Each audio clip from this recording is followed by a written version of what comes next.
નમસ્કાર વિદ્યાર્થી મિત્રો, આજના આ ખાસ માસ્ટર ક્લાસમાં આપ સૌનું સ્વાગત છે.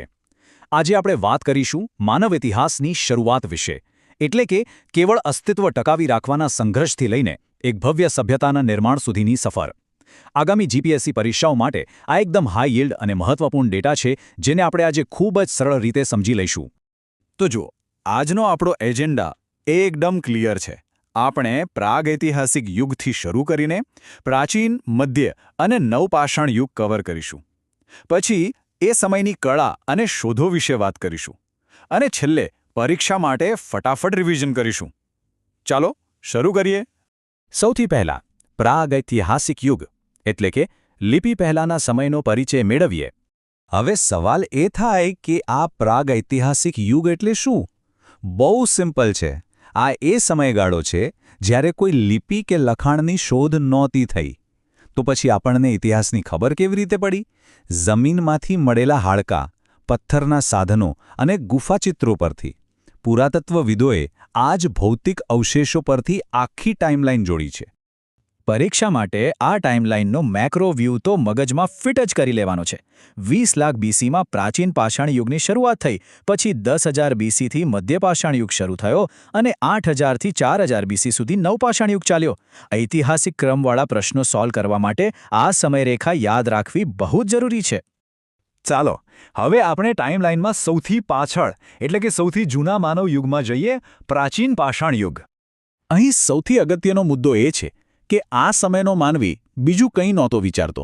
એનું પૂરું ફોકસ માત્ર જીવતા રહેવા પર હતું. એ શિકારી હતો અને ખોરાક ભેગો કરતો, કાચા પથ્થરના સાધનો વાપરતો અને ગુફાઓમાં જૂથમાં રહેતો.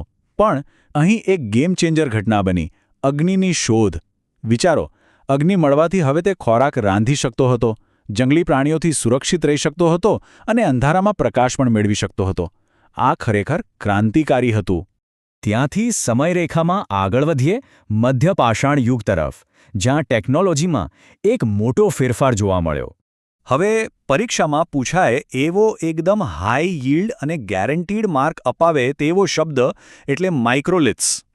આ માઇક્રોલિથ્સ એટલે પથ્થરના એકદમ નાના અને સુવ્યવસ્થિત હથિયારો. આ સમયગાળાની આ સૌથી મોટી ઓળખ છે અને સાધનો બનાવવાની કળામાં એક જબરદસ્ત હરણફાળ છે. અહીં માનવી પરિસ્થિતિ અનુસાર સ્માર્ટ થઈ રહ્યો હતો.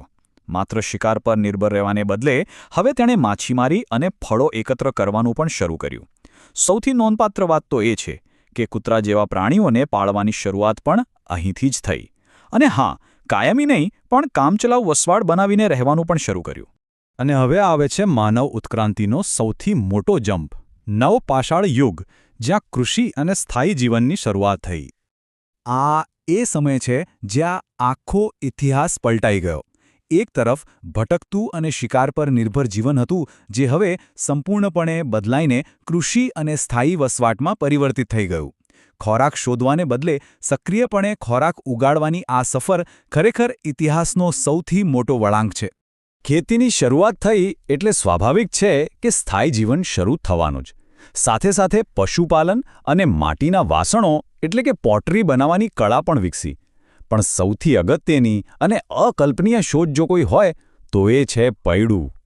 ચક્રની શોધે ખેતી અને પરિવહન બંનેને આસાન બનાવીને આ સ્થાયી જીવનશૈલીને વધુ મજબૂત બનાવી. પરીક્ષા માટે આ મુદ્દાઓ એકદમ સ્કોરિંગ છે. માત્ર જીવન ટકાવી રાખવાના સાધનો જ નહીં, પ્રાગૈતિહાસિક માનવીનું મગજ કળા અને સર્જનમાં પણ પાછળ નહોતું. ચાલો તે સમજીએ. તમે માનશો, એ સમયના કલાકારોએ ગુફાની દિવાલો પર શિકાર અને રોજિંદા જીવનની વાસ્તવિકતાઓ ચિતરી હતી. એ પણ લાલ, સફેદ અને પીળા જેવા એકદમ કુદરતી રંગો વાપરીને. મધ્યપ્રદેશની ભીમબેટકાની ગુફાઓ આ કળાનું સૌથી બેસ્ટ અને પ્રખ્યાત ઉદાહરણ છે. રિવિઝન માટે આ ડેટાબેઝ એક બ્રહ્માસ્ત્ર છે.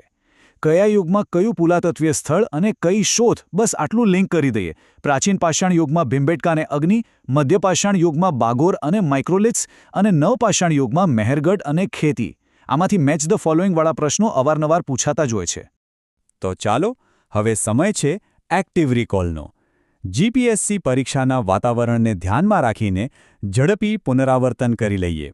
આ વન લાઇનર્સ તો મગજમાં બરાબર લોક કરી જ લેવાના છે. લિપિ પહેલાંનો સમય એટલે પ્રાગ ઐતિહાસિક યુગ. પથ્થરના હથિયારો એટલે પાષાણ યુગ. ખેતીની શરૂઆત તો નવપાષાણ યુગ, માઇક્રોલેથ્સ આવે એટલે મધ્યપાષાણ યુગ જ હોય, અને અગ્નિની શોધ એટલે પ્રાચીન પાષાણ યુગ. બસ આટલું ક્લિયર? તો હવે અત્યારે જે શીખ્યા તેનું પરીક્ષણ કરીએ. પહેલો પ્રશ્ન, માઇક્રોલેથ્સ એટલે કે નાના પથ્થરના સાધનો કયા યુગની ઓળખ છે? પ્રાચીન, મધ્ય, નવપાષાણ કે ધાતુયુગ? અને સાચો જવાબ છે બી, મધ્યપાષાણ યુગ. આ બહુ જ વાર પૂછાયેલો પ્રશ્ન છે. આગળના માઇલસ્ટોન પર જઈએ. બીજો સવાલ, માનવીએ સૌપ્રથમ ખેતી ક્યારે શરૂ કરી? મધ્ય, નવ, પ્રાચીન કે લોહયુગ? સાચો જવાબ છે બી, નવપાષાણ યુગ. ખેતી અને નવપાષાણ યુગ આ બંને એકબીજાની સંપૂર્ણ ઓળખ છે. છેલ્લો સવાલ, એક ભૌગોલિક સ્થાનનો. મધ્યપાષાણ યુગનું મહત્વનું સ્થળ લાંઘણ જ કયા રાજ્યમાં આવેલું છે?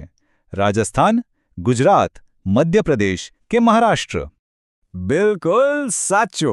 સાચો જવાબ છે બી, ગુજરાત. એટલે જ રાજ્યકક્ષાની પરીક્ષાઓમાં આ સ્થળનો પ્રશ્ન હોવાની પૂરેપૂરી શક્યતા છે. અહીં આપણું આ સેશન પૂરું થાય છે, પણ જતાં જતાં એક વિચારવા જેવો પ્રશ્ન મૂકીએ છીએ. જો પથ્થર, અગ્નિ અને બીજ જેવી વસ્તુઓના જ્ઞાને ભટકતા માનવીને એક મહાન સભ્યતામાં બદલી નાખ્યો હોય, તો આજના સમયની એવી કઈ ટેકનોલોજી છે જે માનવ ઇતિહાસની આગામી સૌથી મોટી ઉત્ક્રાંતિનો પાયો નાખી રહી છે?